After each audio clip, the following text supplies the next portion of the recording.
Let me post the Q&A of yesterday in the chat for your purview.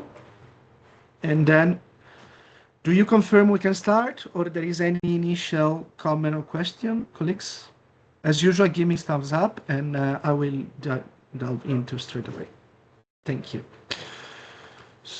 So today, you have been receiving, all of you, an initial draft document which try to outline the core aspect of the streamlined approach. But before entering in our approach, I wanted to do first an overview, an update on some consideration and discussion that has been done at the global level and where we are in the process in relation to the general simplification of the HPC and the humanitarian reset. So as you can see in the slide, in the upper part, I copied the actual wording of the proposal of cluster simplification. So as you can see, there has been a proposal to reduce from 11 clusters to 8, and protection cluster is there. And also in the same proposal, there is what actually triggered our work on this streamlined approach, which is that we have to look into having one integrated protection sectors. Below these three major messages for this webinar. First, we know that, and you all know that the CLA are still discussing arrangements. So today is not about general arrangement on how we're going to coordinate, but while these arrangements are still under discussion, we thought, together with the global AUR, that it's extremely important and critical that we have already advanced in a unified approach for the HPC. Considering that in many operations, those processes are going quite fast, and also at global level, we have been asked to actually be responsive on the general simplification of the HPC. So today we're going to present the streamlined approach. The major aspect of the streamlined approach is that this year, starting for 2026, the approach allows a consolidated severity of needs, PIN target, and funding request. And as you will see, we ensure that there will be still the capacity and the possibility to extract specific information that is relevant for the area of responsibility. As said before, the approach is still under development, so please pick up today whatever is essential for you. So, sorry. We will plan together with the global AUR to follow up in the next weeks, because we understand that, of course, some of you already advanced on some things, so we will actually work with you on the needed adjustments. Now, stepping a bit back. So on the general revision of the HPC from OCHA, the update I wanted to provide to you is that we have been receiving, a couple of days ago, the revised approach. And we are at the moment quite happy because we have been doing a lot of advocacy in the last 3 years to ensure that protection is central, but also and specifically that the protection risk analysis you all work upon is well considered in the HPC. So in these slides, we just copied a few extracts from the document we've been receiving. We are waiting for the final one to be shared widely. But this is for your information because I think these are important aspects in your day-to-day collaboration with OCHA. So first of all, as you can see from the first sentence on centrality of protection, the document actually asserts from the very beginning that the HPC 2026 will ensure that preventing and addressing the impact of protection risk is a core collective goal. The GF already mentioned the necessity to address risks, but there was not this prominent, let's say, message within all the HPC, and we know the shortcoming that we had in the past.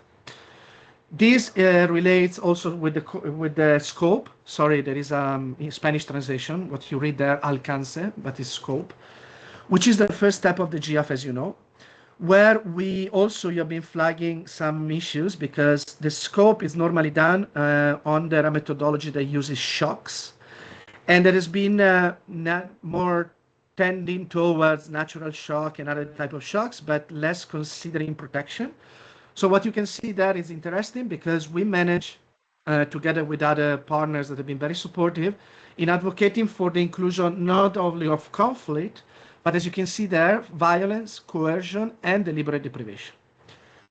This, I mean, as you all know, this is the core definition of protection risks, and that addition actually allows you much more prominent to engage OCHA with your protection risk severity for it to be taken into consideration during the scope definition.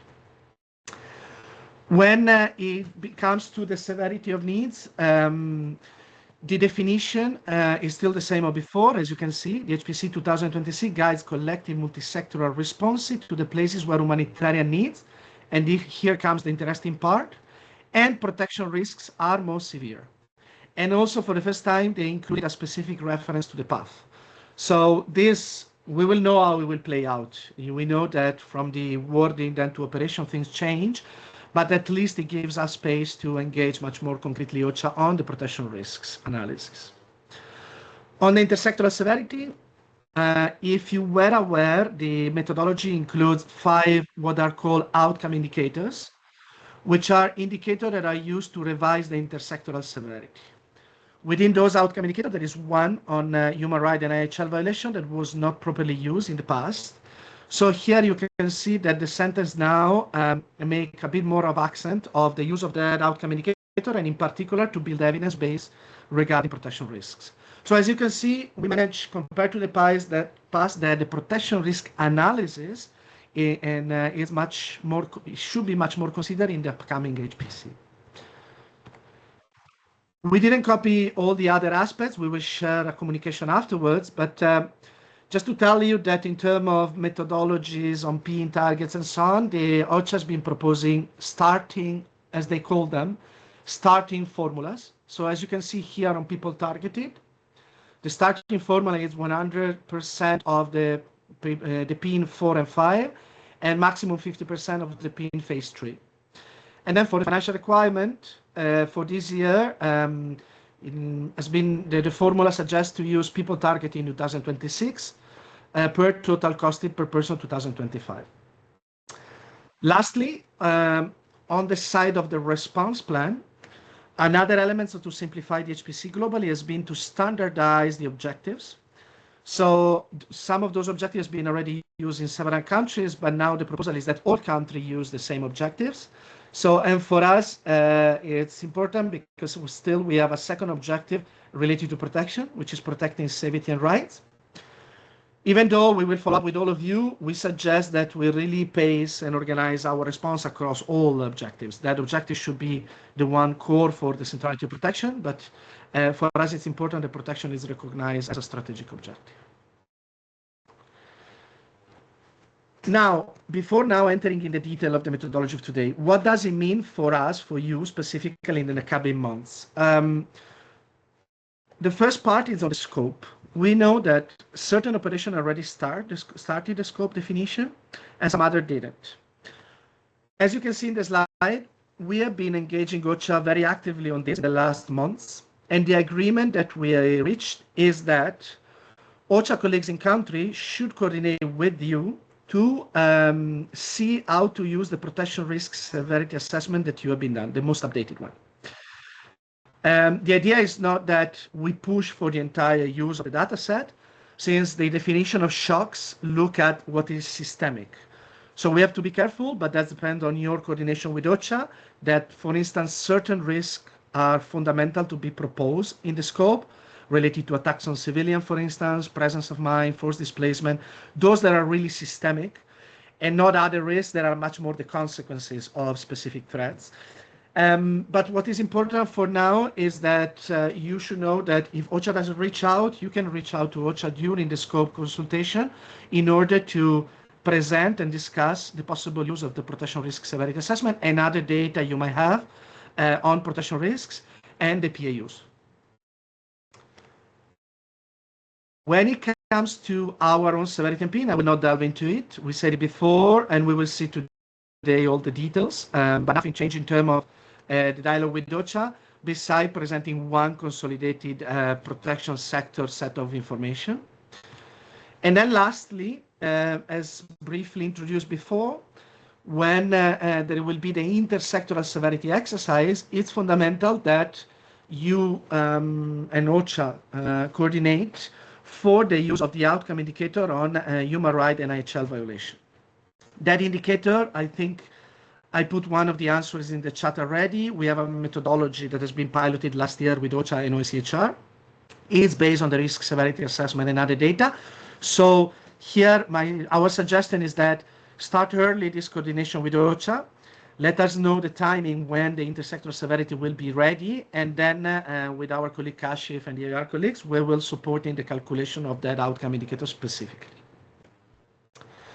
So as you can see, nothing changed from the usual work we were doing, but I think that one thing that is interesting is that there has been a recognition there should be much more space for dialogue between protection clusters and OCHA to ensure that protection risk analysis and protection is central to the HNRP.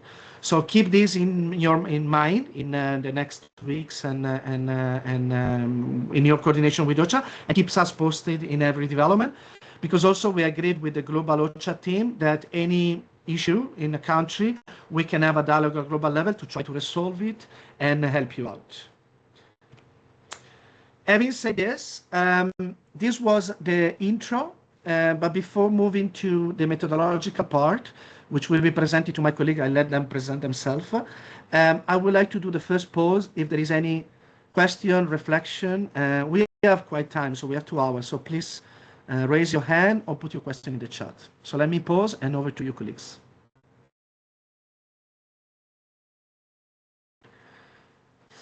Raima, please. Plenty of questions, but we'll start on this. We had it. I can't hear you well, Rahima. You're very far. Can you hear me now? I don't know if it's only me, but very, very far. I will try to get closer to the speakers. All right. Okay. No, okay. Now it's perfect. Okay. Thank you so much. I just wanted to quickly ask about the involvement of the OHCHR locally in relation to this particular discussion on human rights and international humanitarian law outcome indicator, because I think last time as Ethiopia, I think there was a bit of a disgruntlement about the fact that we dealt with at the global level, OCHA locally here at the global level, but we did not include OHCHR at the local level. Maybe just to have a bit of clarity how this one would work, but we would definitely wouldn't like to leave them out on this one. Thank you. The other question from the colleague Mutu, and then I come back to that. Did I pronounce it properly? Thank you, Francisco. Can you hear me? Yeah. Great. Mutu from Child Protection Award Coordinator, Sudan. For the intersectoral severity, is there any methodology? Because like even though we advocate for inclusion of protection indicators, still it has been liquidated when other cluster severity just took higher. For example, if from the intersectoral severity, not only they just take it from the protection sector ones, but when even though like a protection sector says that there's a severity, high severity in a particular area, but when they calculate the intersectoral severity, if other cluster says 4, ours is not taken into consideration. So to just simplify my question, is there any guidance to watch at the global level given the protection sector severity should be taken into consideration and calculate to intersectoral severity, and how much weight should be given in that regard? Thanks so much. Thank you, Muthu. So I will answer to this both. Colleagues, please, other colleagues, if you have a question, keep raising your hand or putting them in the chat. We still have a bit of time for this Q&A. First, Raima, so it's up to us.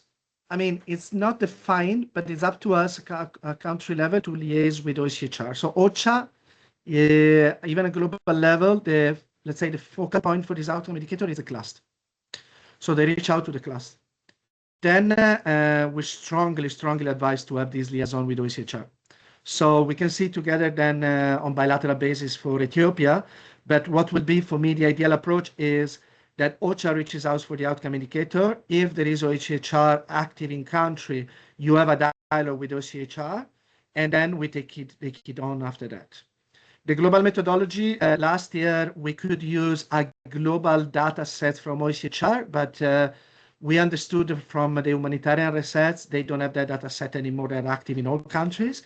So we will have to actually rely on some of the OHCHR data in country.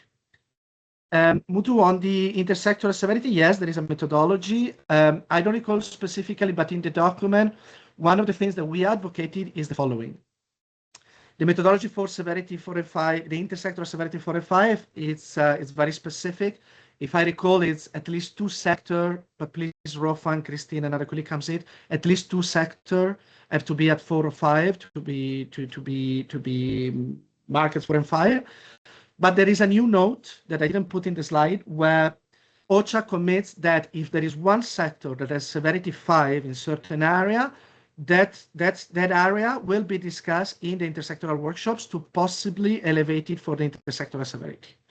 So that has been one of the elements that we've been advocating for since the hyper prioritization that you all had in March, that beside the intersectoral severity approach, then when we have a sector severity that is 5, this should be considered and discussed. It doesn't mean that we'll be taking into account, but at least there is an open door for that to be considered. Anything else, colleagues? Let me check the chat. Okay, thank you, Marie, for the answer to Christelle. And is it okay we go on? And then in case you raise question afterwards, I will always ask a bit of round of thumbs up. It's all okay. Many thanks. So now we will move into the needs analysis. So I will leave the space to my colleague Rofan. Please, Rofan, over to you. I think we can present the needs analysis and the targeting, and then we will pause again for pauses. But please put your question in the chat if you have any meanwhile. Thank you. Rofan, over to you. Thank you, Francisco. Good afternoon or good morning, everyone. Thank you for joining us today. I am Rufan Khalaf. I am with Christine Atibe. We are doing information management for the global GBVOR. And I'll walk you through the needs and target calculation in this section. So for needs for severity and pain, as Francisco mentioned, we shared with you the streamlined protection cluster methodology for 2026 HNRP. I hope you had the chance to go through it. So the methodology is based on what we developed last year, you remember, and the 3 tools, the household, the area, and the no data scenarios. We are still using these tools, but we are trying to improve or simplify some aspect of the methodology. And in this presentation, we will focus on these aspects. So based on the, again, the scope and the availability of data, you choose the appropriate tool.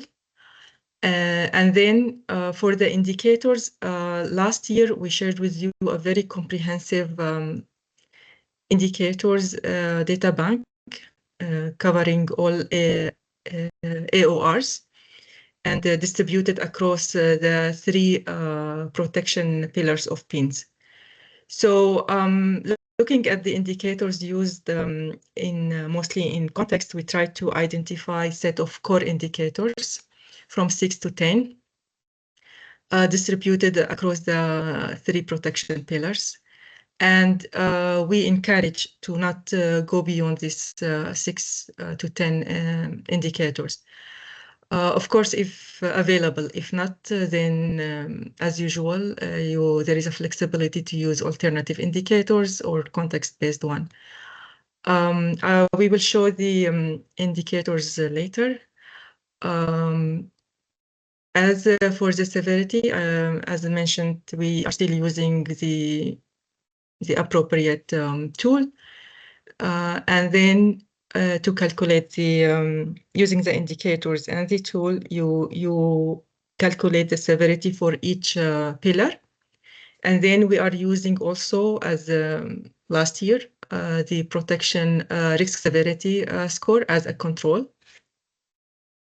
And for coming up with the final severity score, we use the in last year there was a flexibility to use any aggregation rules, but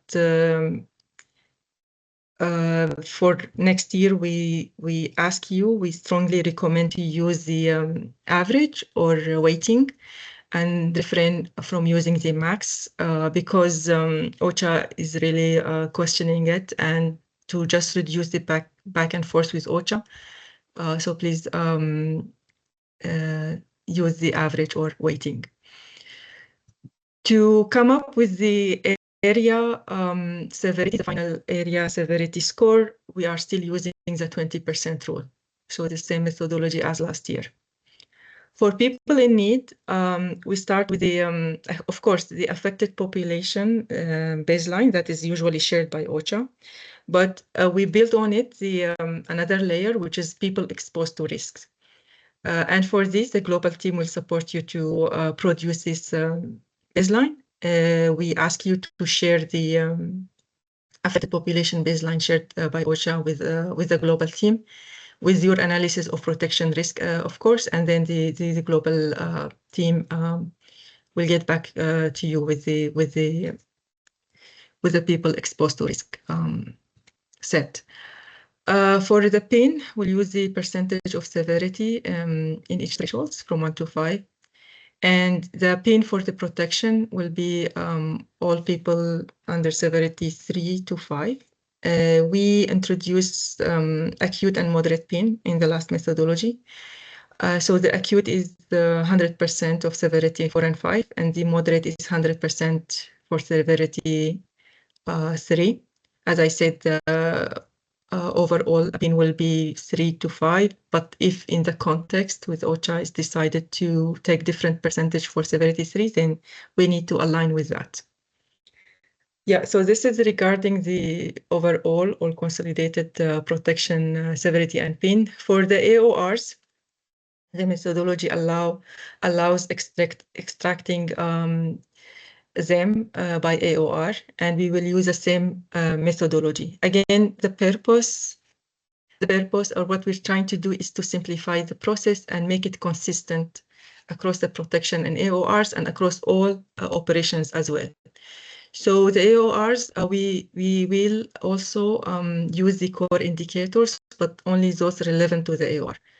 So, and for the severity, we'll do it by geographic area and population group. And then, as I said, we use our indicators and we will use also the 20% rules. People falling under severity phase 3 to 5 are our, or the AOR PIN. But we need to align to one important rule, that the AOR's severity and PIN cannot exceed the protection, the overall protection figures. So this is something that we need to consider. Yeah, so that's it regarding the severity and PIN. This is the set of the core indicators. You'll see that some indicators are applied to all protection and AORs, so they are common. You can use it, and some are specific to the AOR. So all of this will be used to produce a consolidated protection severity and PIN, and for the AOR, they need to use only the common and the AOR specific ones. As you see, some of indicators here that with the arrow highlighted in green, those indicators are for sure included in the existing MSNA for next year. But the other orange, they are like what we are trying to do gradually is to improve. So the ideal situation, all of them will be captured in the MSNA. But for this year, we managed to include the green highlighted one. But hopefully, like following years, all of them will be included in the MSNA. And these indicators also are like there are efforts to adapt them into the protection monitoring tools. So in case the MSNA is not available, then the protection monitoring tool can provide the data at area level. Yeah, so we can move to the target settings. For the target, for the calculating the target for the protection cluster, of course, we start with the pin estimates disaggregated by admin and population group. And then usually for target, we use a number of factors like operational and programmatic one. But for next year, as we said, we try to systemize this process and harmonize it across the AORs. So we all are using the same assumption when we calculate the our targets. And for this, we are introducing 5 filters, operational filters. You see it in the slide. And for each, we need to score it from 1 to 5. And then we combine them into one score called Area Response Capacity Index. And this score will inform the coverage percentage that will be applied at our PIN at admin and population group level. The first filter is the severity level. It's the severity we calculated at area level. This is used to prioritize area. And second one is operational capacity based on number and the diversity of protection delivering services. The third one is access feasibility. This is regarding the physical and security constraints limiting service delivery. The fourth one is absorptive capacity, and here we are looking at the local capacity to absorb services. And the last one is a historical reach that looks at trends in partner reach and using the response monitoring from previous year to the previous year. So those are the filters. We can move to the next slide to show an example. Yeah, so here we are showing example. For example, the severity level. So again, we use the severity if it's 1, 2, 3, 4, or 5. The operational capacity, for example, we give score of 1 if there are no partners present, 3 if 1 or 2 partners delivering limited services, or 5 if multiple partners with diverse protection program. Access feasibility, we give 1 if if the area is not accessible, 3 if the access is irregular or maybe like once per month, 5 if it's fully accessible and it's safe for humanitarian actors. Absorptive capacity, again, we can give score of 1 if there is like limited infrastructure over stretch services. 3 if it's moderate facilities that needs to be scaled up, or 5 if it's capable and safe, sufficient infrastructure with of course room to scale up.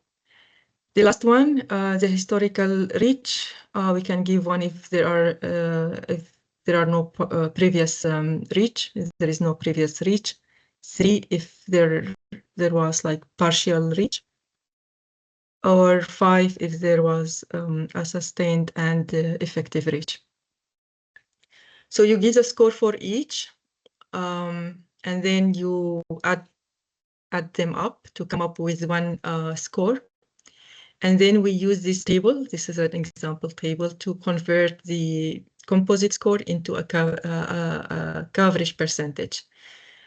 For example, if your score, final score is between 20 and 25, so then you can decide the coverage percentage between 70 and 80% of people in need at area level.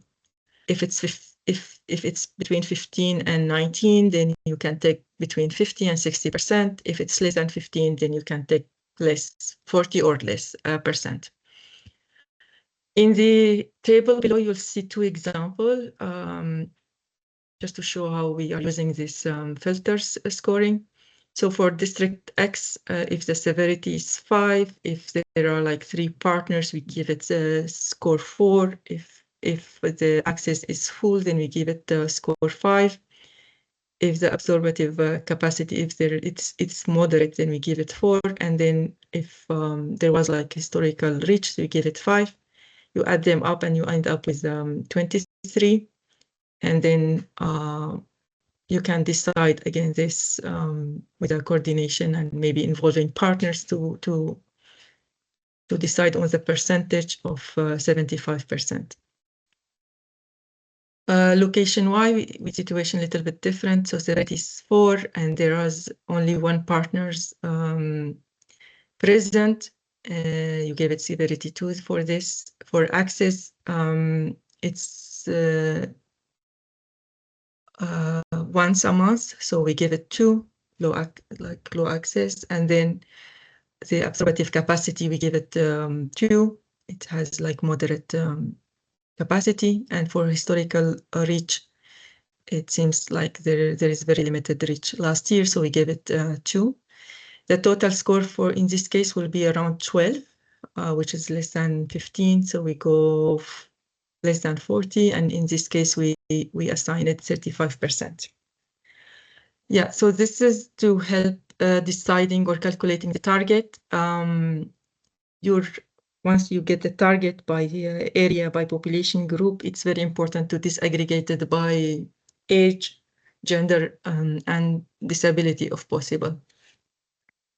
For AORs, we are using the same methodology, but we start with, of course, with the AOR specific team by population and areas. For each AOR, we apply the same 5 operational filters, but we look only at the data relevant to AORs. For example, for partners, we look only at the AOR's partners. We don't include other protection partners. Then we combined similarly all filters scores into one score, and we convert it to a average. For the AOR, just one consideration, it's important one, that AOR target, similar to the pain and severity, should not exceed the overall protection target. That's it for the target. Yeah, so I think we can pause for taking any questions. Francisco? There are many questions being answered in the chat, but again, we invite all of you, raise your hand and please come in, and I will try to check from the chat. So, Dorian, I think your answer, I mean, it's well noted. I think we understood the issue, maybe, but that's something we can note and follow up bilaterally. And of course, there is a bit of flexibility then in defining, so that sentence you propose might be interesting. We can consider afterwards. Lilian, I don't know if you want to jump in, but maybe an initial, so for colleagues, Lilian in chat, in Somalia, the MSNA will only be conducted in 10 out of 90 districts, so we are conducting our own protection risk assessment. So, Rufan, I will give a consideration, then if you want to give an answer as well, please do.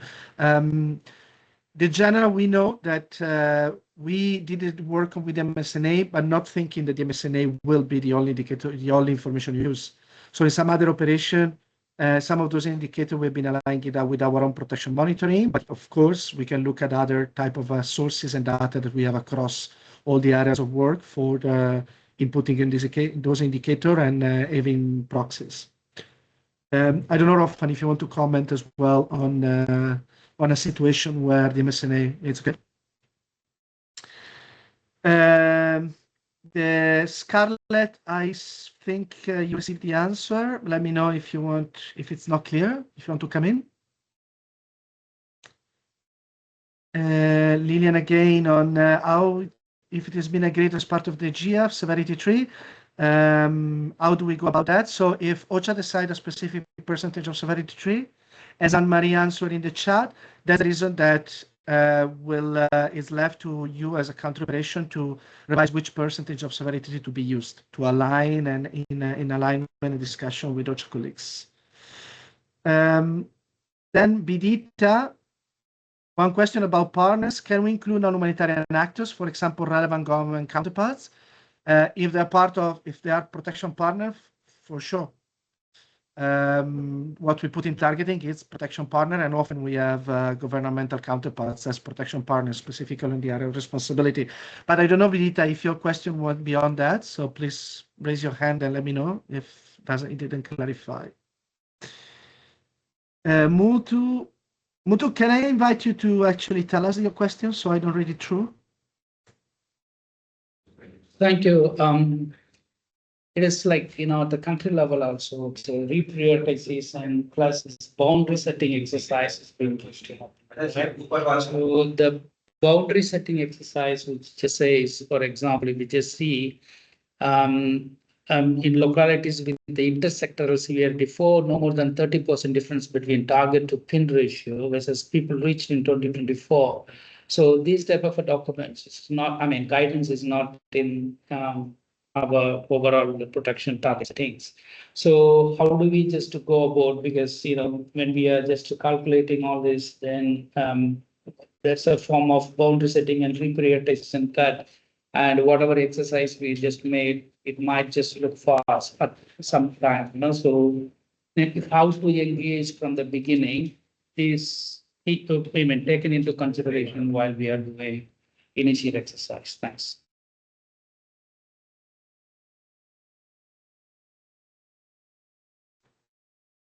That's a great question. Rofan and Maria, colleagues, please jump in. The boundary setting, I have seen that it's very specific for countries. So the answer is that we don't have a global guidance on that. But looking at the example you place in the chat, so a locality that in Sudan, it seems that in localities with intersectoral severity 4, no more than 30% difference between target to pin ratio versus people reaching 2024. I would suggest now that we have to go case by case, unless Kashi from colleagues, you have an answer. But a lot of things are changing. One of the things that is happening in the renew HPC guidance is that there is a call to have a much more rationalized target setting. So what we introduce already aligned with it. So it's a step forward in that direction. So it should put you in a good position in discussing targeting. Then, of course, it will be depending on the dialogue. But maybe I take as a good note for us to keep an eye on that process and maybe next steps to engage OCHA on the boundary setting discussion but no methodology has been developed so far. Adi. Francesco, can I come in for yeah, one please, comment? Sorry. Fantastic, please. Thanks. No, so you've said it right, but I just wanted to highlight one thing. But that was Muthu. I think what you are mentioning was the prioritization exercise which was undertaken after the 2025 HPC. When this whole issue of humanitarian reset was started in February. So that is where I think the prioritization of boundary setting is definitely part of the response planning. It is there, but the severity 4-5 prioritization and then the 30% of target to pin ratio, that was more related to the prioritization exercise which was done at the start of this year. So as Francesco mentioned, we do not have the new guidance from OCHA, but definitely once that comes out, things will be more clearer. But what I'm trying to say is, I think you should not be worried at this point of time because that was related to another exercise. But back to you, Francesco. Thanks.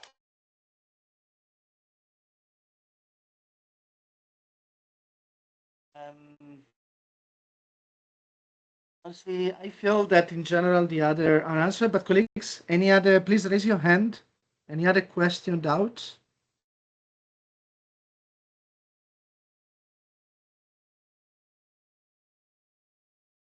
Is also clear? Please. Yeah, thanks a lot for the presentation. I just want to go back to the violations to human rights and IHL and how, protection coordinators should use this list that is the Annex 4 of the GF to complement or the 6 to 10 indicators that we are providing. How does that work? Because some of them are similar and some are different. So how do you use this? Is it another set of indicators, or how will that work? Thank you. In a calculation. Thank you, Christelle. Maybe we don't delve too much today, but are two different set of analysis. So the core indicator for our spin severity are not the one that I use for the outcome indicators. The outcome indicators, as set in the Annex 4, is based on the risk severity assessment, which is one of the metrics we use. And then what we've been agreed with OCHA is that our protection risk severity assessment should be the starting point of what Rahima from Ethiopia mentioned before, to discuss between OCHA, OCHR, and us, possible other human rights indicators. And then we developed last year a tool that calculates that. But maybe we can follow up bilaterally. But yeah, we have also a methodology note. So on the outcome indicator, we use the risk severity assessment. And what we're presenting today is about the PNS severity is more our own indicator for the 3 pillars of needs. But let me know, Crystal, if it's not clear, otherwise we follow up after the webinar. William? Yeah, I just wanted to, because we have done this last year in South Sudan reasonably well with OCHA changing the numbers a little bit. But in principle, that one is a control mechanism to the intersectorial. So basically, you send your risk assessment to Kashif. Kashif runs it through a program, a methodology, and you get back the numbers to be shared with OCHA. We just need to make sure that OCHA actually uses it during the workshops and the assessments, and not hide it or do something else with it. So that's my experience. Thank you. You're explaining much better than me, Dorian. Thank you. I want to insist on keeping the pause if there is any additional question, doubt. It's extremely important that you see that at least the bulk of it is clear. And then we can all, of course, follow up. And the idea is that we follow up jointly together.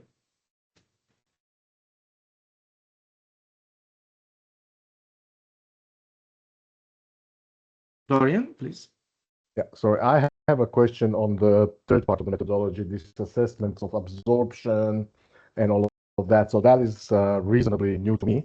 I do believe that was always done at the AOR level at desk review, let's say. Now, I am not fully confident that we do have the capacity to do that unless we make this, at least for this year, something more simple. So I might suggest a dedicated maybe session with IMOs and Kashif on that, because yes, it all looks great, but now I've been trying to see where I can find some information, and also because especially in situations where you have dynamic things happening in South Sudan, we also have an element of prediction. So you don't know where people are, where the refugees or whatever from Sudan are going to come to South Sudan. So you cannot really be fully precise. So maybe we can have, just maybe 45 minutes with Kashif and try to come up with some simple tool and then work on it for next year or something like that. Yeah, thank you.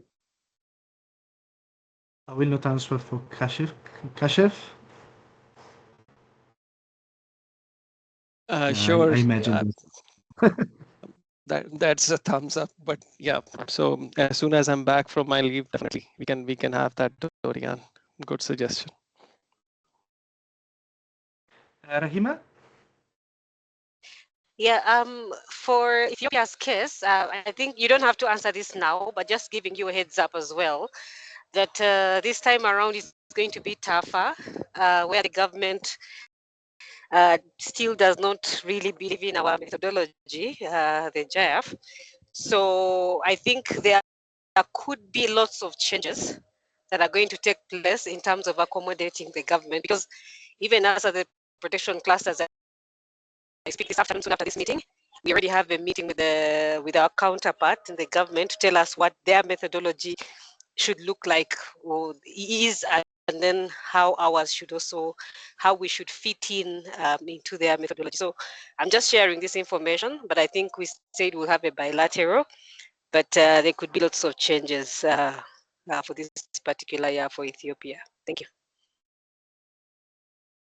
Thank you, Rahima. Well noted. I will just answer for a general consideration, picking up on your point, because we may expect that happened last year that there might be government control on certain numbers of the HNPs. We have that in Sahel as well, in a Latin American country. Let's follow up bilaterally with all operation. Any of you that have this situation, just let's please reach out and let's see situation by situation. As a general take, I think that we have to ensure that our internal protection risk assessment is well done.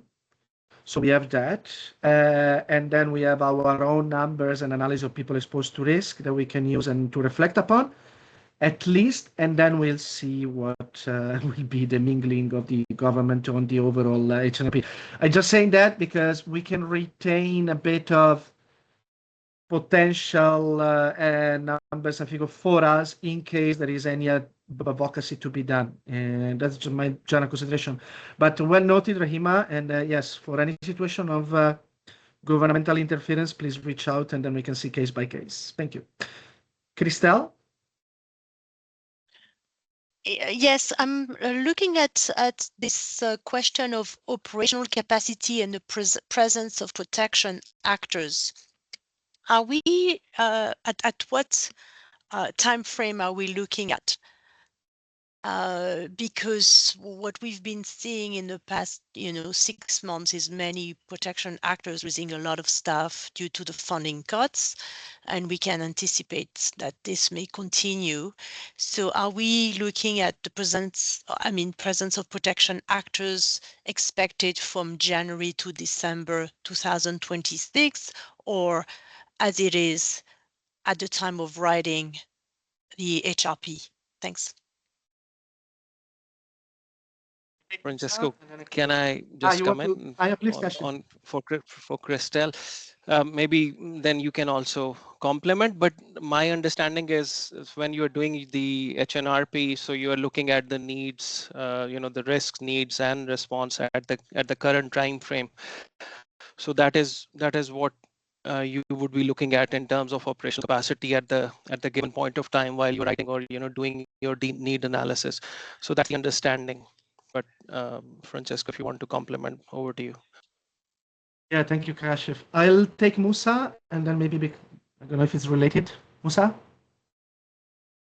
Thanks a lot. I think it's a very similar point. I feel like, okay, we're moving from needs basis. So when we create the PIN, and now we're in the target where we're really using the capacity.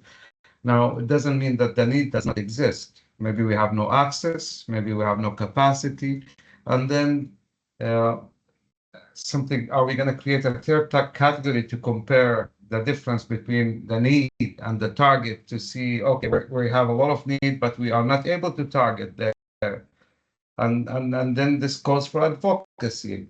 But then what are we advocating for if we do not have a target? I feel this is a bit of a catch-22. Yes, it's good to understand the capacity, and in reality, the capacity should be increasing the need. Like if there are displaced people and no capacity, that means the needs are higher. But now we're coming and we're saying we're going to target less. I find it a bit. I understand the logic.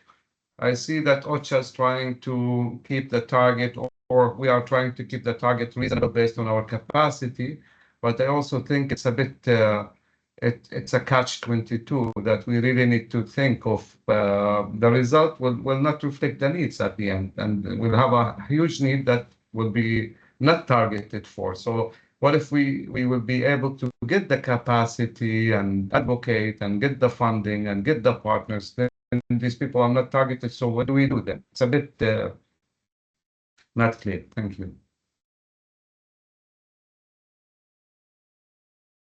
Thank you, Musa. I think you raise a very critical and important point. So, I mean, Kashif, Rof, and colleagues, please chime in from your technical perspective. I will have, I don't know what you think, all of you, but that's something that we have to have a dialogue once we see how things plays out. One of the things that I want to share is that this approach and methodology is not the one proposed by OCHA, it's ours.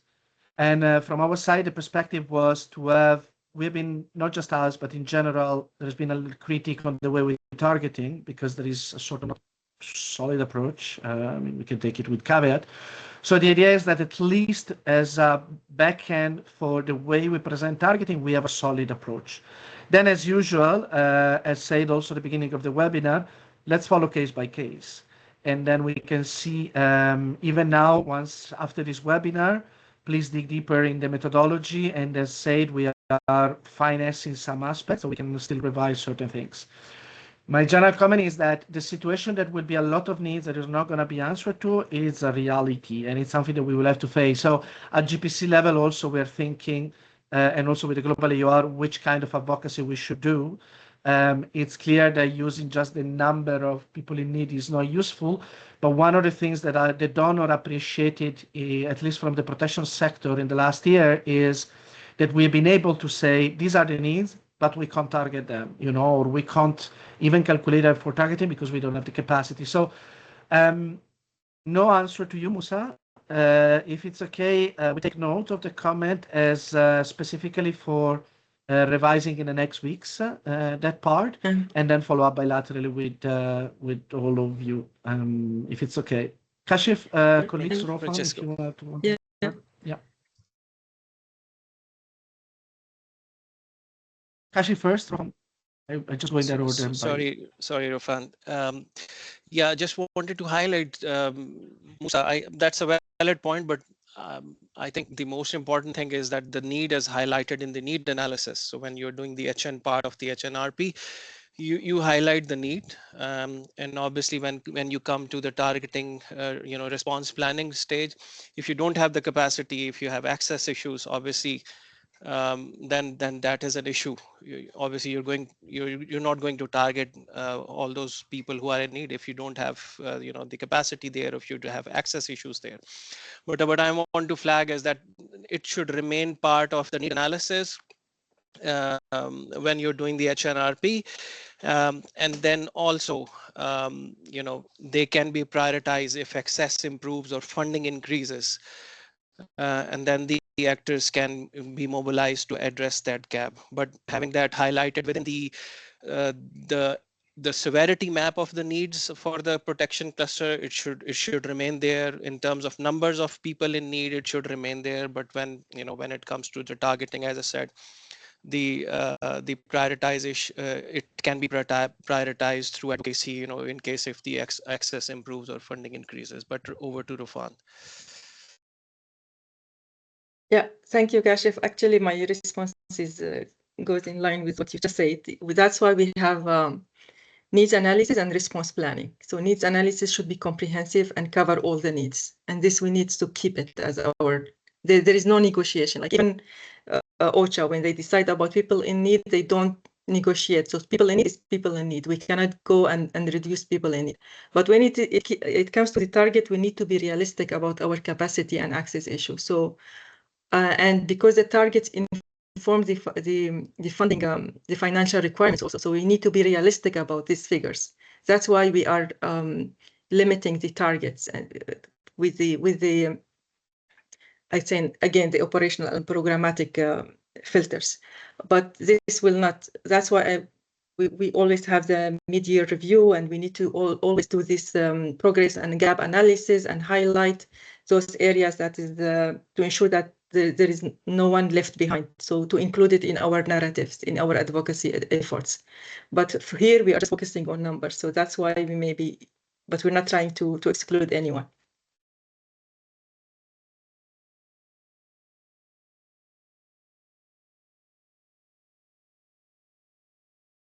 Just if I may come back, no, I hear you, colleagues, but I'll be very honest here because I really think we're talking about two different numbers. Because we still target assuming we're gonna get 100% funding, you know. So if I get 100 million, I'll reach this many people. So the target comes with a lot of assumptions, you know. That's the whole point. Like our target is not really reality. Now there is something we can calculate how many we think we can reach. Yes, that's different. You also might as well consider the funding in the target. You know, if this is I think it's a new number. You know, that's really, I was part of the first GF and I was, you know, working with the Global Protection Cluster before, and we all come from a different perspectives. But I really think it's a really gray zone, because if you're gonna look at the capacity, you're gonna look at the partnership, then let's look at the funding. If we're funded 20% last year, maybe we will be also funded 20% this year, and maybe also we should make the target more realistic and downgrade it with the funding. But the whole point is, when we ask, it's our wish list. You know, if we receive this much money, we have a huge wish list to reach all those people in need. And even if there is no access, we will advocate for access. Hopefully, OCHA with some military coordination or some way we will provide us the access, and hopefully with our good coordination we'll put the partners there and be able to respond. So I mean, this is the whole spirit of the HNRP. Now I understand where this is coming from with this crunch, and we had the same issue locally this year where we're pushed to, you know, but I feel we're talking about two different things, and we can easily explain to the donors, yes, the target is big, but also the funding, we don't think we'll reach this much because the funding will be less, the capacity is less. Sorry to jump in again, but I really feel it needs to be considered. It's not, I think it's a catch-22 and we need to reconsider. Thank you. Thank you, Musa. No, this is a great conversation, and we keep it open also because there are some in the chat, and then we move to the response. But I will challenge you and all of us. The fact that we place the target in as a wish list, maybe it's something that we have to change. Meaning, I understand that this has been the game so far, but that's, I mean, I don't have an answer. But the dialogue we have with Donor in the last year specifically has been a very constructive one, and has been one of the biggest critics. So I'm not, I think that the approach proposed by Kashif and colleagues is not to reduce the target, but to have a rational way of defining the target. Of course, there are things that, as you are all commenting, we have to revise, that's for sure. But I'm questioning the fact that how we should look into that. We have different avenues in terms of advocating for needs and so on than compared to 2-3 years ago. And with all the advancement you all guys did on the presenting good protection risk analysis and everything. So that's, I think, I don't know, I'm, as you know, you know me, so I'm challenging a bit us. Taking note that we have to go back a bit to the targeting and take due consideration of all your comments. Yeah. But again, we'll pull in the ball back, and Rofan, over to you. Yeah, Francisco, just one point, like we don't encourage using the funding level. That's why you don't see it in these filters, you know, because if you were like 20% funded last year and you ask the same amount, then you'll assume to reach 100% reach, and this is not the good. Okay, so that's why you don't see the funding here level. So please don't refrain from using the funding level in your calculation. Thank you. Thanks a lot. I think that one answer to all your comments is Dorian proposal, meaning that once Kashif is back, we can organize a specific session on targeting with the also IAM colleagues and some other colleagues that are interested, and then look on that. I understand that in terms of timeline, we are still good, meaning that many of you are starting the needs analysis, so we still have some time to better define the targeting. So if it's okay, maybe that could be the point to be taken. We can have a follow-up session on the targeting part. So I'm not cutting you. So if there is any additional comments, otherwise I would suggest that colleagues always thumb up if you're okay. Otherwise, please jump in if you still have a comment.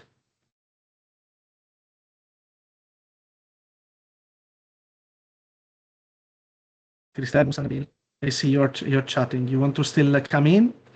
No, thanks. It's a debate. I don't want to go through the debate, but I can easily say same goes for capacity because the funding can change, capacity can change, access can change, and that's exactly the point I was making, Rufan. So I think we're talking on the same exact point somehow. Thank you.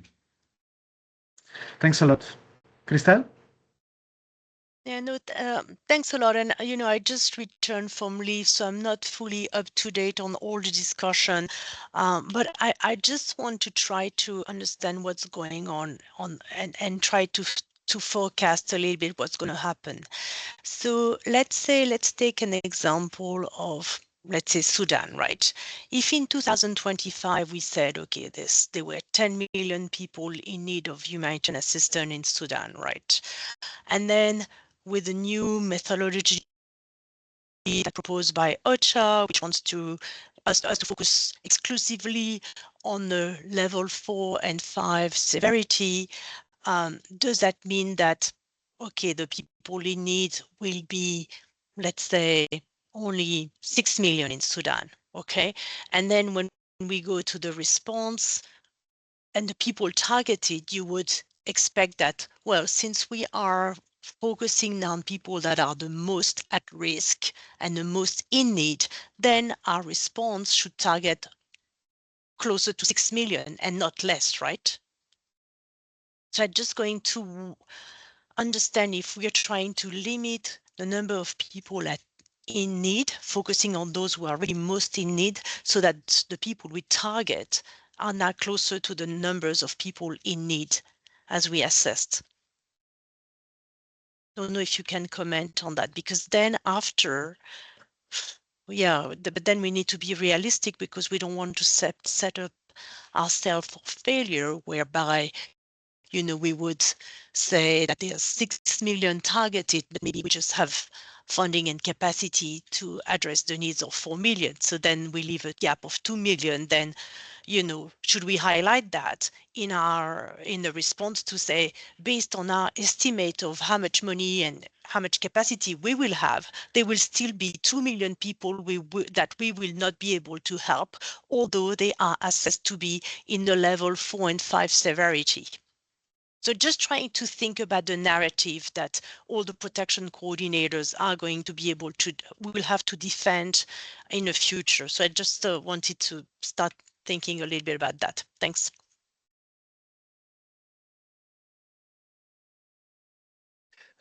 Francesco, can I just, Christelle, hi, this is Kashif. No, I fully agree on what you've said.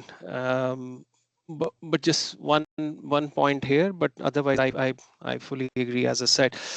So the severity 4 and 5, it is still not there. We don't know yet whether it will just be intersectoral severity, 4 and 5, which will decide the targeting, if I understand correctly what you were highlighting. I think OCHA was more doing it during the reprioritization exercise at the start of this year. But when it comes to the full-fledged HNRP session for 2026, we'll see what happens. But I'm certain that they're not going to force us to just look at only severity 4 and 5, because for us severity 3 is also part of the analysis for the needs and response. But on your other points, I fully agree.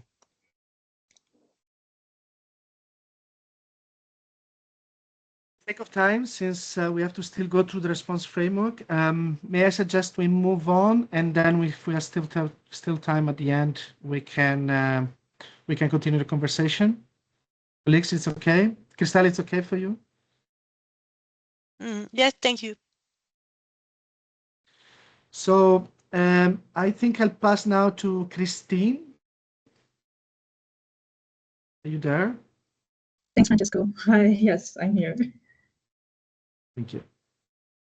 Okay, thank you, Francesco, and good morning and good afternoon, colleagues again. I'm Christina Teba. I am working with Rufan at the Global GBV AOR as an IM. So right now we will move ahead and focus on the response planning. And just as we've been discussing before, we have worked on a response framework, which is in line with the whole harmonization process that we're going through. And its major aim is to really facilitate the response tracking that we do as a consolidated cluster. So in terms of response planning, as most of you are aware, we have our 6 pillars, to which we attach our activities and indicators. And the main purpose is that we come up with a common response framework, which includes the pillars, the programming modalities, activities, and indicators. And we say that all of these are common because they should be able to help us define one protection response planning through the objectives, results, activities, and indicators, but also enabling us to still have detailed activities which are very specific to the AORs, enabling these areas to have their indicators and activities which are still aligned to the general, to the common framework, and this will enable us to track consistently throughout the cluster. And obviously, our everything is always disaggregated, sex, age, and disability. So as you're aware, we have our 6 pillars, and the 6 pillars are attached to, or not, well, not attached, they are aligned with the programming modalities. So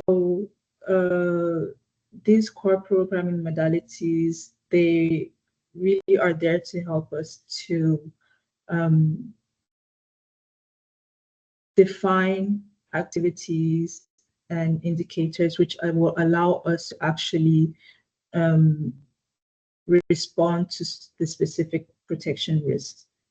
So we have 3 programming modalities: the first, preventing or put a stop and or alleviate immediate effects of protection risks, including resulting needs; the second, restoring people's dignity and living conditions; and the third, fostering an environment that enables or encourages the full respect of individual rights. So under these programming modalities, we will be able to fit in the activities and indicators which we will use to track our response.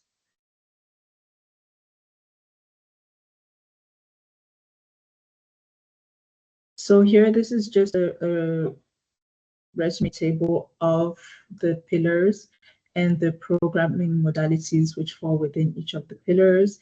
And this is what we use to define, this is what we use to kind of streamline or to attach the different activities and indicators. So you have for each of these programming modalities certain activities which fall under them and indicators to track the various activities.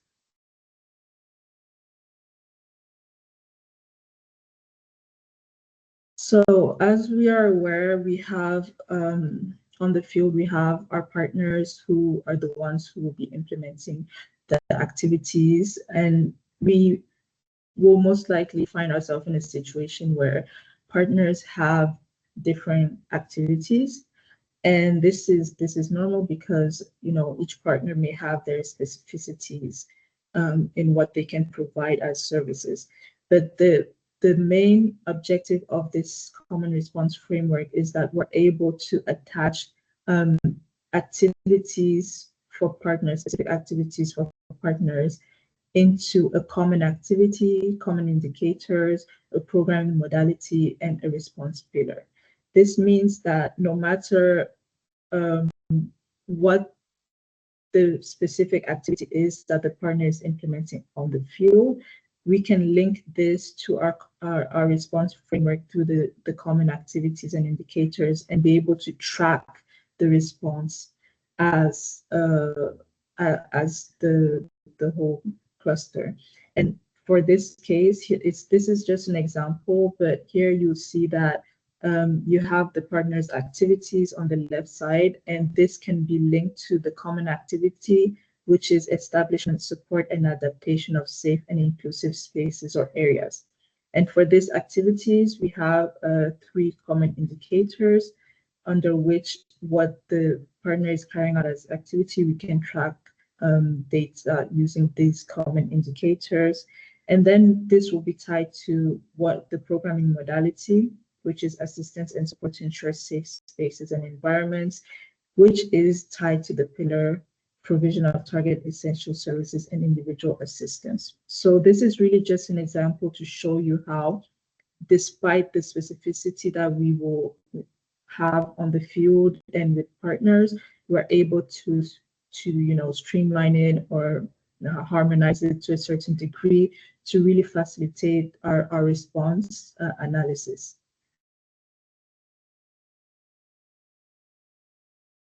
So how will we go about this? So the first thing is to identify the partner's programmatic approaches.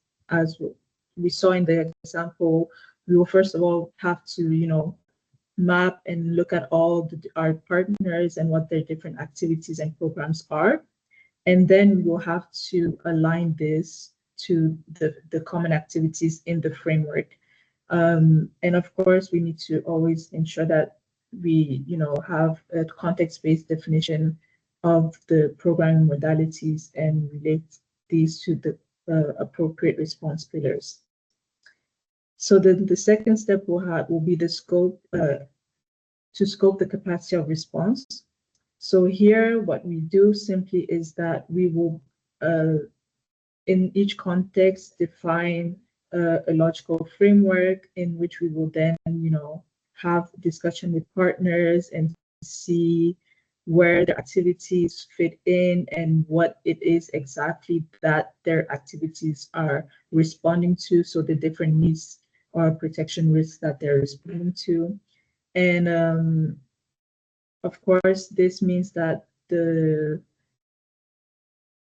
activities will be tagged based on the geographic severity and also the capacity of each partner to implement, which is something we discussed a lot previously, the capacity to implement. And of course, this will be including accessibility, presence, and all of that. And of course,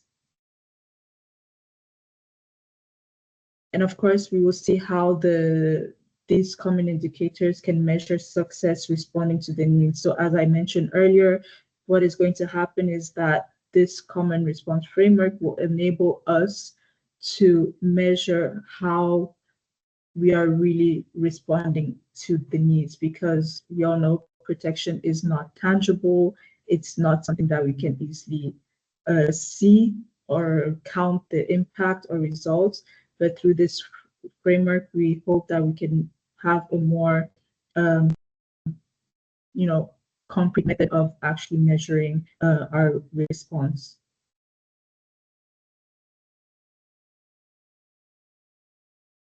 So in order to determine or define the framework, we will, as earlier mentioned, use the common indicators which are associated to the common activities.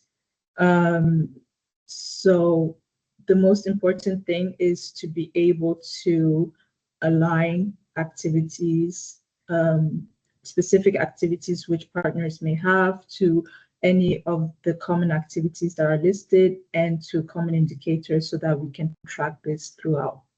After that, of course, we have to define the common units of analysis. These are things such as geographical area, individuals, maybe, I don't know, trainings, etc. But this is in such a way that for a specific indicator or activity, we have a common unit of analysis. And we are sure that all of us are using this so that we can harmonize as we go up and track the response.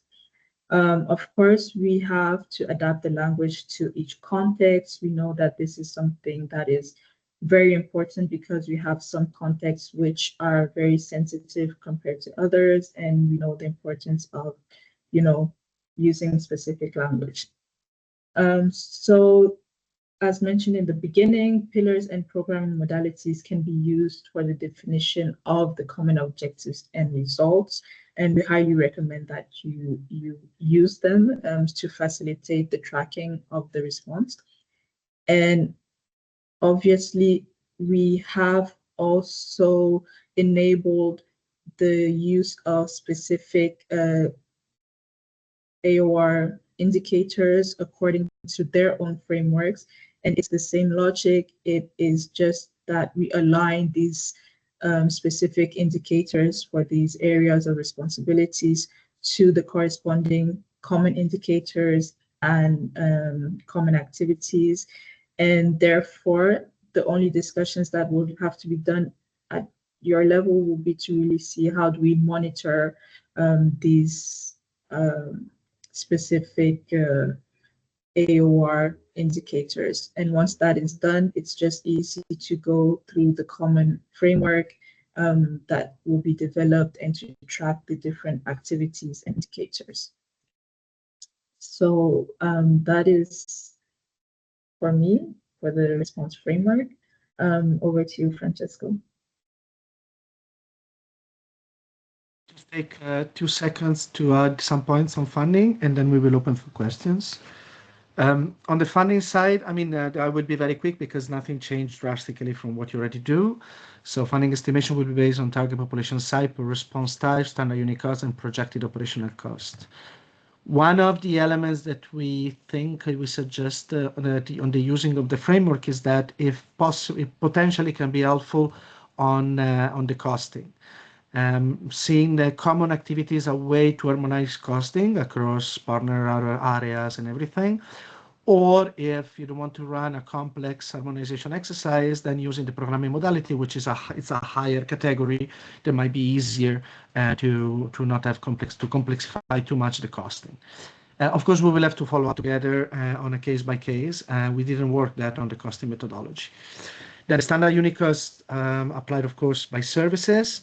And all of them have different approaches, and we can see together, but normally they reflect the cost per individual household or activity.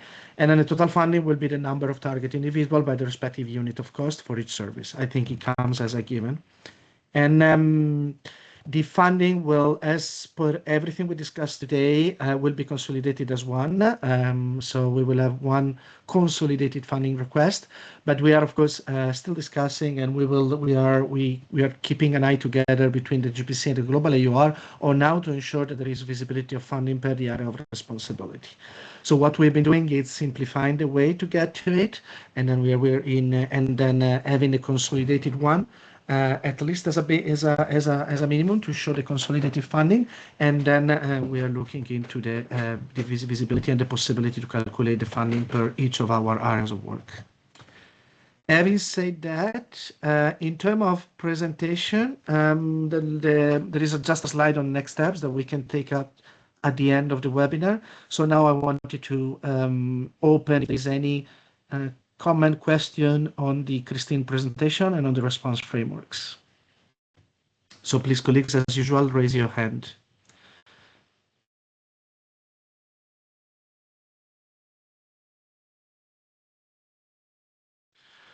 Lian, I see you want to come in. Maybe I just answer to your first question, or you want to come in on all of it? No, you can answer to them. I think it's better to save time. You can read and answer. We now have a good 35 minutes for conversation that we wanted, so we really can exchange. No worries on that. I mean, on the presentation, we don't have much. All right, I heard about the common response framework, and I was wondering how this is. I mean, it's almost impossible to have what we call a harmonized activity list because our activities are designed to respond to the needs that are there, and also considering capacity and all those things. So it's not like a generic list. So I'm wondering how this is going to be rolled out. What we've managed to do, at least in Somalia, is at log frame level, we align based on the reporting requirements that we are needed to report on as on the humanitarian progress monitoring. That is at outcome level. And then when it comes to detailed activities and outputs, that is each AOR has a detailed list of activities, and we do not like straight jacket or box the partners into specific activities.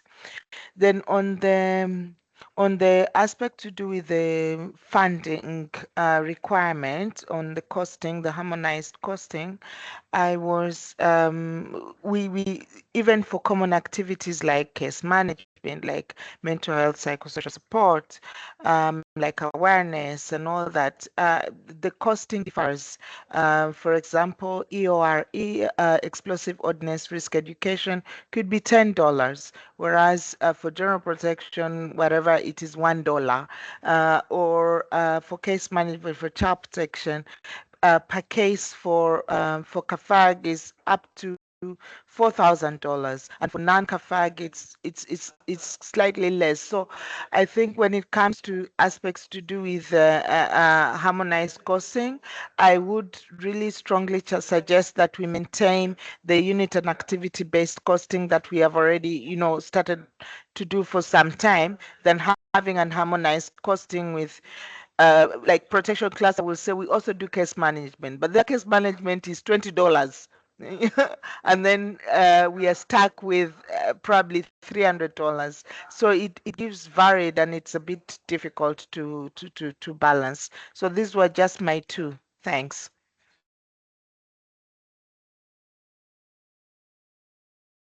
I think colleagues, you want to answer? Otherwise, I can.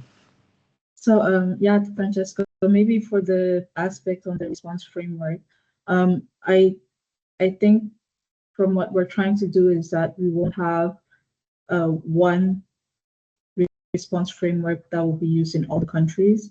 Is that we have a common response framework, which is the basis for for tracking throughout the countries, but that doesn't prevent you from having specific activities. All you need to do is to tie them to the common response framework. It's not that we're saying that, oh, these are the activities that you're going to do and label them exactly like this. It's that in each context, A will have their activities, and all we're asking to facilitate this tracking is that this specific activity in context A is linked to this common activity. And then there may be a similar activity in context B, which is not phrased the same, but because it will be linked to the same common activity, then at least we're able to track that in that sense. So it's not that we're removing the ability of each context to have their specific activities. No, it's just that as we go up, we want to be able to, align activities, very specific partner activities in specific contexts to a more common framework that can be really used to track response in a more harmonized way. So I hope that answers the question. So Francesco, I hope we can come in if you have something. At the same point, maybe Dorian, you want to come in on the same point before I answer or I exchange with Lilian? Yeah, I just wanted to say that from a practical point of view, we will have to, of course, as Lilian said before, we will have to have for a common or a commonly called activity, we will have to have a CP need and target and unit cost. We will have to have a GB1. We will have to have all the others. But when we actually put it into the HNRP, we put one common, and we know the costing and the disaggregation of the financial need. Let's also not forget that these times and streamlines, I don't know about other countries, but we do not have the IM capacity to do same old as before and work with 30, 40 indicators with each one of them having the full disaggregation per age and gender and so on and so forth. So we need to be very, very pragmatic and practical, while of course, at any given time and moment, any AOR having the full understanding that that proportion of, in this case, case management is CP case management, and the financial ask is, I don't know, 50% of the overall ask. That is clear, because we cannot have the overall ask without the more detailed ask first being done. But to put it into HNRP, assess it, and do all that kind of stuff, I don't think we don't have the capacities and resources anymore. Thank you. Thank you, Dorian. Colleagues, please come in. I just wanted to add on, I think that Christine explained well, and also Dorian as well. When I will not explain the same. I want to add two things. One is, we are going to go towards a consolidated cluster. So we don't have the pool view of the capacity resources we are going to have. So the way we have been working together with the colleagues, the Global AOR, is to give you a common framework that, of course, depending on capacity in country, we can go deeper and deeper, but it's manageable. So the first comment was, it's impossible to have an harmonized framework. Well, we have it already. We have been working the last 5 weeks. We have been harmonizing the CP, the GPV, the mine action, and the HLP against this one.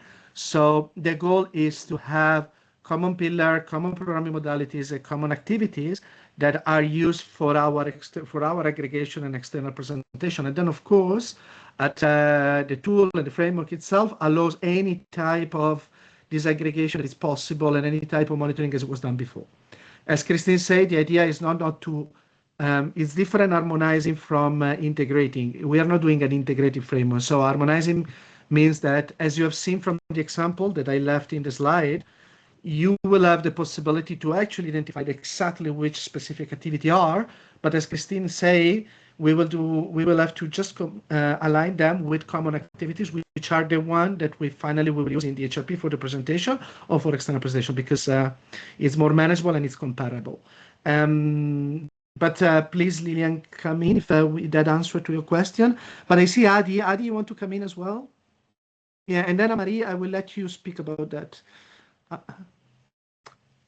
Yeah, thank you, Francis. Yes, what I was saying is just like for the shared activity, of course, in conceptual, the framework, we can come together. However, for the costing and very costing, for example, case management, if it's costing $10, for other AORs, 300, maybe we can use a mathematical approach to come together to the HNRP. However, each AOR can have their own cost disaggregated. And yeah, this is what I was trying to say.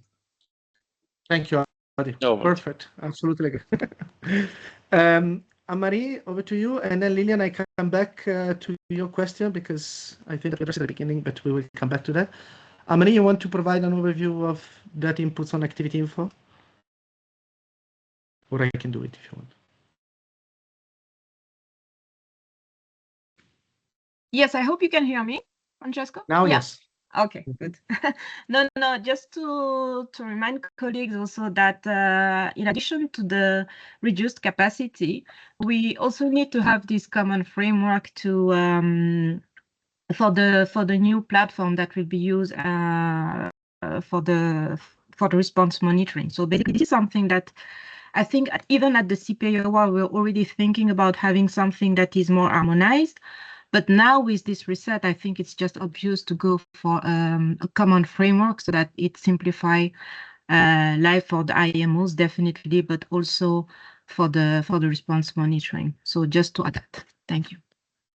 Thank you, Marie. Thank you. Yes, Lilian, I mean, on your question, I mean, I will reiterate it. The new approach doesn't change the fact that we can calculate financial requirement for the protection sector as a consolidated one, and the AOR doesn't change that. What we've been working on is simplifying it. So as you have seen, we reverse a bit the approach. So we don't go from aggregating up, but we go from calculating one protection set of numbers and then having the possibility of disaggregating down.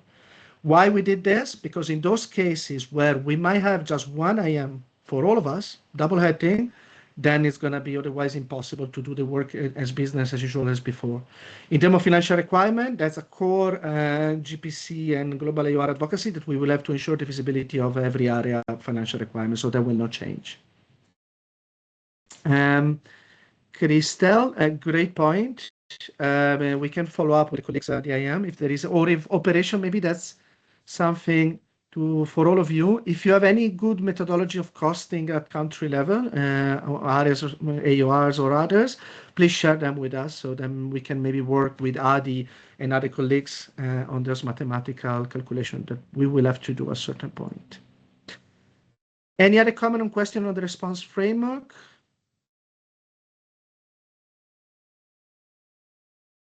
Adi, there is a point that I told you we would address now, so you want to raise it?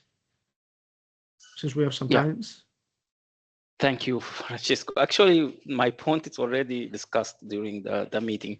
It was about the coverage ratio and the current method that we use to filter the severity level, operational capacity, access, and observe support, and bust reach. So this is a new approach of coverage ratio. I can understand this will help make the plan more realistic in one hand.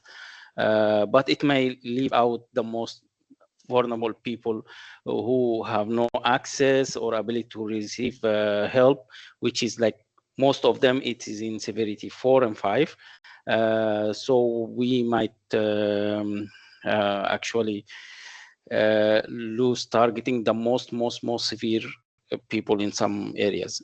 So my point was how we can address this, even if it's outside the HNRP, using more kind of advocacy, or in HCT by using more strategic protection, for example, protection strategy that the HCT take it in place, or it's just more about how we can brainstorm and address those people and respect of the protection that we don't leave people behind. So because as a protection we have more unique way from the other cluster who just deliver, some of them they deliver NFI or something like that, but in protection we have 2 other layers that we can add in top of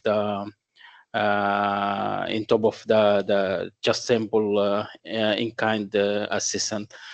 So that's why I was just saying how we can think differently and mention something in the methodology to address those people.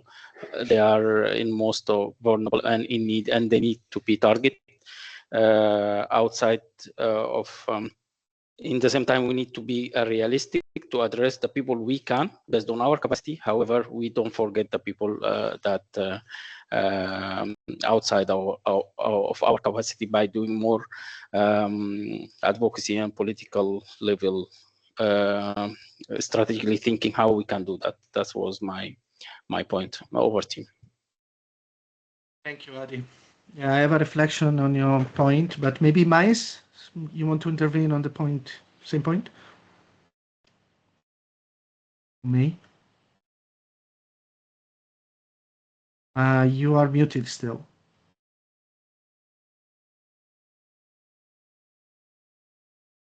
Okay, well, you unmute yourself.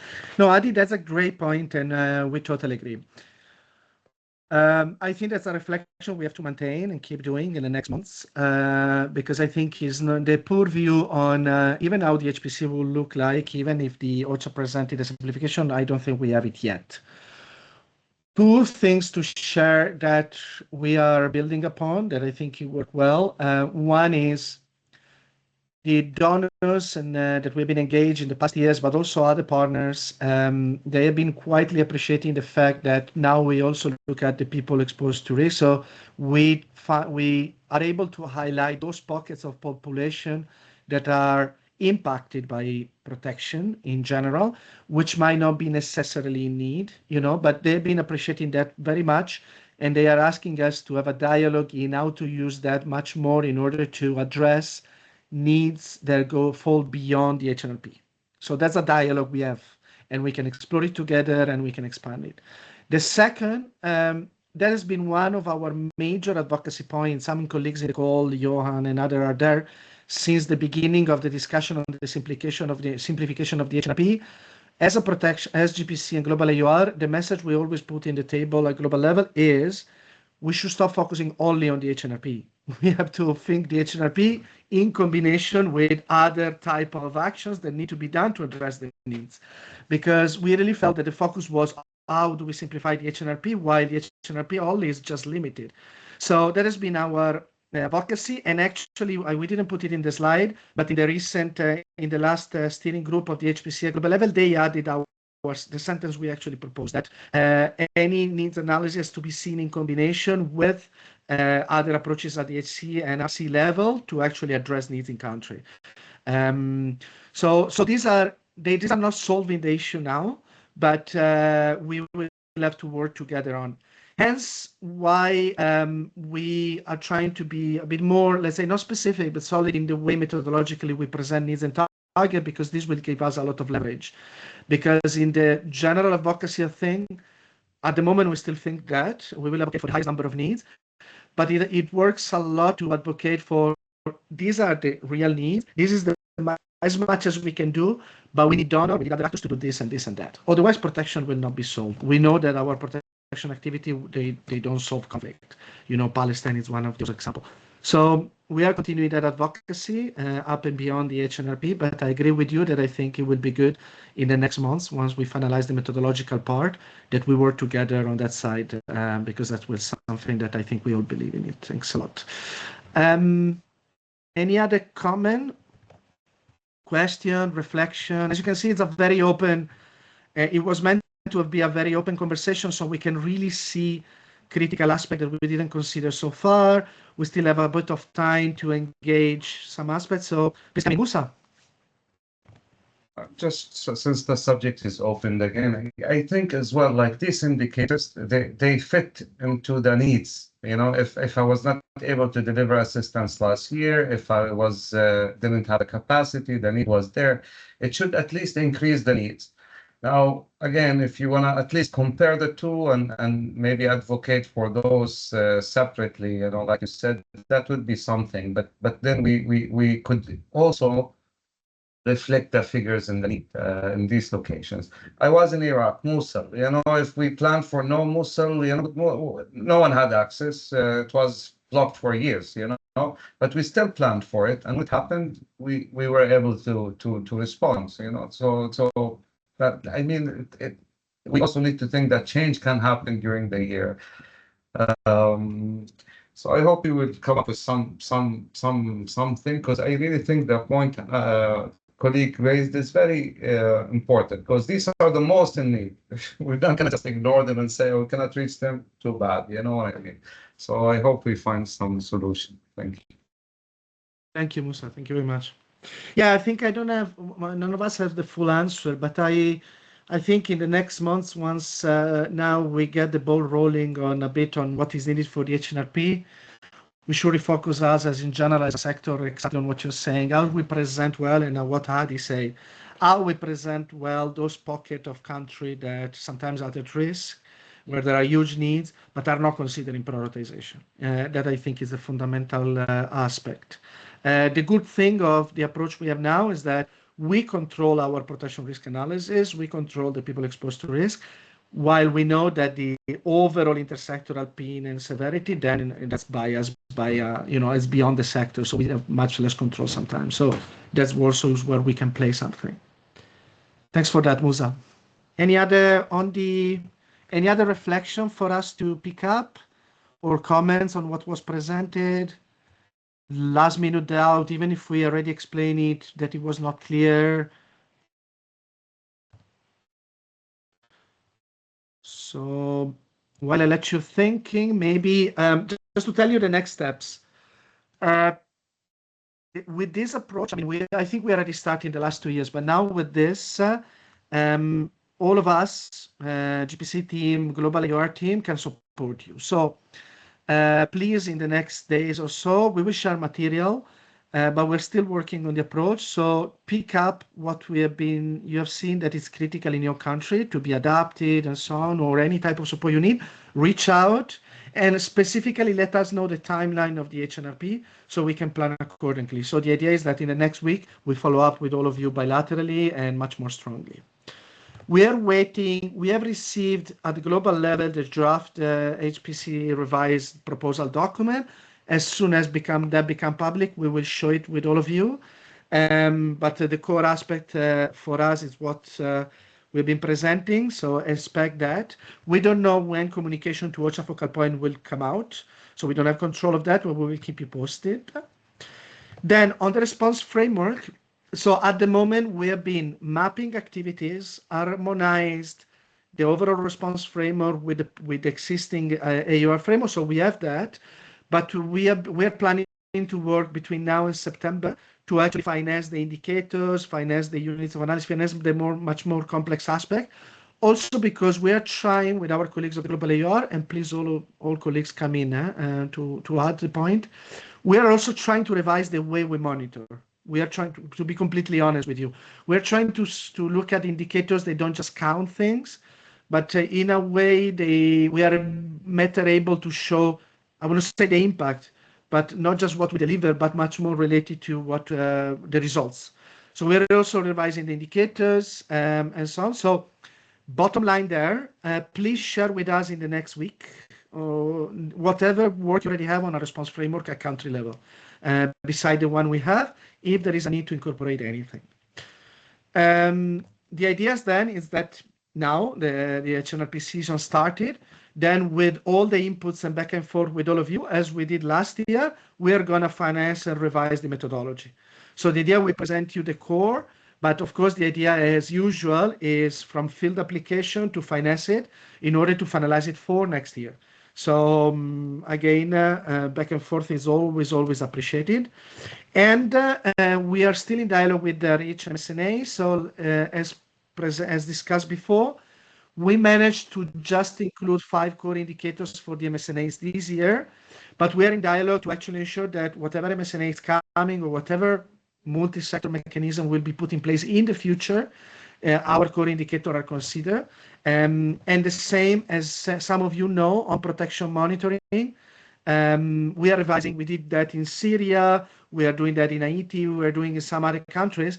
We are revising the protection monitoring so that the protection monitoring can become also our own mechanism for data and so on, which is something that will improve in 2026.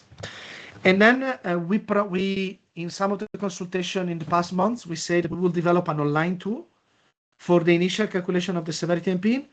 Is not in our capacity for this year. So we will work. I think also it's good because we can improve the methodology. But the idea is that next year, the calculation of severity and pain will be automatized as much as we can. So it's less of a burden. These are my next steps and sort of last words. The idea of today was to present you what we are going to face. We have to show in this HNRP that we have one consolidated protection cluster, and then find our best. The methodology is just a vehicle for that. So let us know of every back and forth, and we are ready to support you from the global team. And since I don't want to have the last word, I don't know if Christine, Rofan, Anne-Marie, Treasure, you want to chime in? Anne-Marie, I see some of you put something in the chat.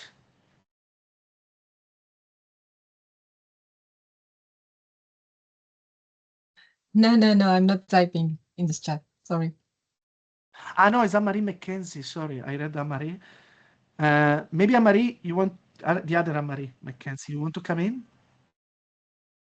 No, I just wanted to add that component into the chat to say that, the HNRP is meant to be a planning document, not necessarily reflective of the last year. So maybe if there's a way we can ensure there's a caveat about if you're planning and there is going to be a large operational change or contextual change, that you're able to take that into consideration, because we are aware of the changes on the ground. So yeah, just to say that I'm echoing Moose's point. Yeah, absolutely. Yeah, and that's maybe one of the reasons where we have to simplify a bit our approach, because then you might have more time then to media review and and reflection, strategic reflection with partner, rather than the entire workload on to actually feed the HNRP, because that's just the initial planning. Thanks a lot. On my side, nothing more to add. Christelle? Yeah, thanks a lot. I was just looking at all the comments in the chat. I noted that Anne-Marie mentioned that we will be moving to activity info. And I wonder if this is going to be affecting,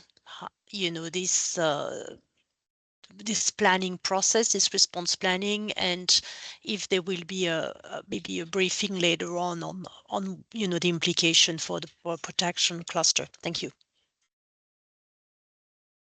If I can answer that one, okay.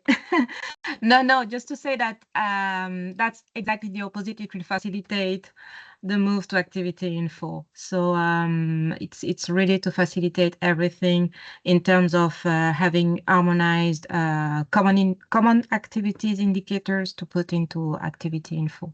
So yeah, no issue at all on that side.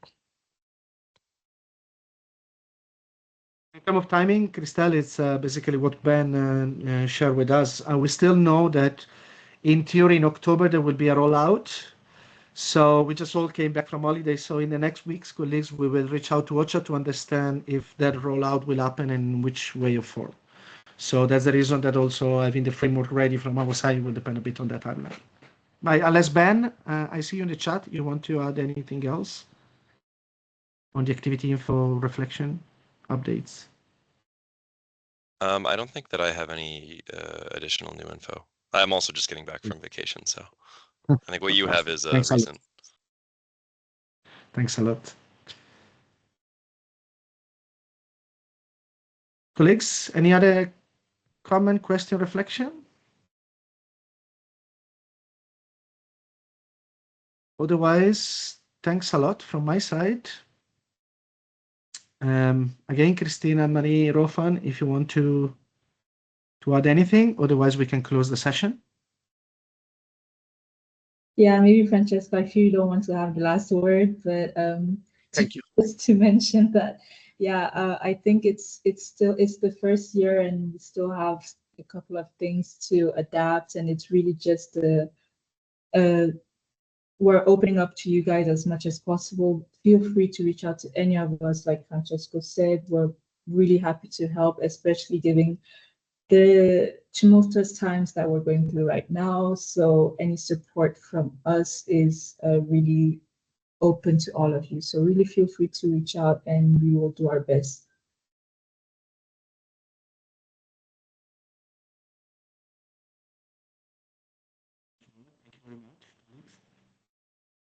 Thanks so much, colleagues. Thank you, we look colleagues. forward to the months ahead. Thank you. Thank you. Right. Thank you, everybody. Thank you. Bye-bye. Thank you. Bye, everyone. Bye. Bye, everyone. Thank you. Bye. Bye.